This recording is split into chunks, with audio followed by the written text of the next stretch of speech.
आपको हमेशा चेस्ट को ऊपर रखना है इस तरीके से।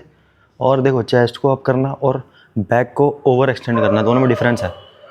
अगर आप बैक को ओवर एक्सटेंड करोगे इस तरीके से तो आपका ये भी ऊपर आएगा और अननेसेसरी का आपको आपके बैक पे लोड पड़ेगा। तो बेटर रेदर देन कि आप बैक को ज़्यादा एक्सटेंड करो, आप शोल्डर ब्लेड को रिट्रेट करो इस तरीके से, ठीक है। उसके लिए क्या कर सकते हो आप, शोल्डर ब्लेड को रिट्रेट करने के लिए ऊपर करो, पीछे करके डाउन इस तरीके से। और ये पूरे टाइम प्रेसिंग में आपके ये पीछे ही रहेगा, शोल्डर इस तरीके से नहीं आएगा। पहला टिप ये है कि आपको बैक को हमेशा पीछे स्क्वीज़ करके रखना है, अपर बैक को। बेंच प्रेस अगर आप सही से नहीं कर पा रहे हो, उसके पीछे का रीज़न ये भी हो सकता है कि आप सही से अपर बैक को ट्रेन नहीं कर रहे हो। और अगर आपको अपर बैक की वर्कआउट जानना है तो मेरी लास्ट वाली वीडियो आप देख सकते हो, ठीक है। इससे पहले वाली अपर बैक फोकस थी, उसमें मैंने अपर बैक को ट्रेन करा है। तो क्योंकि अपर बैक को ट्रेन करना बहुत ज़रूरी है, बेंच प्रेस में हेल्प मिलती है। क्योंकि देखो आप पुश जो अपने आप को ग्रेविटी के अगेंस्ट में पुश कर रहे हो वेट को, एक पुश आपका ये है और दूसरा पुश आपका ये भी होना चाहिए। आप अपनी बैक से ना इस बेंच को पुश करोगे अपर बैक से, 2 पुश ये हो गए। तीसरा पुश आपको क्या करना है, लेग ड्राइव यूज़ करनी है।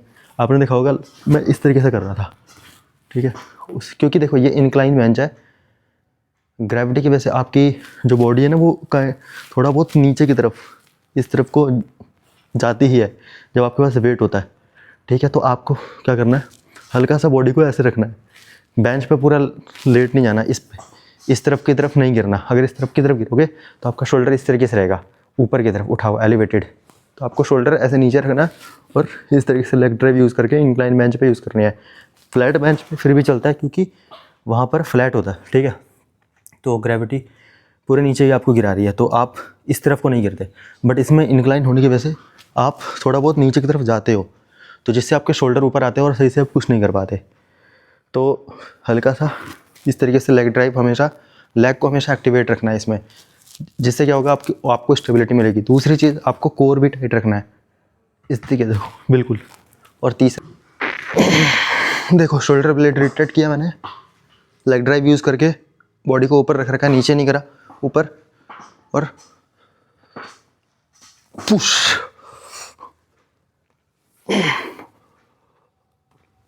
तीन काउंटिंग करो भाई, 4 कमेंट करके बताना, 5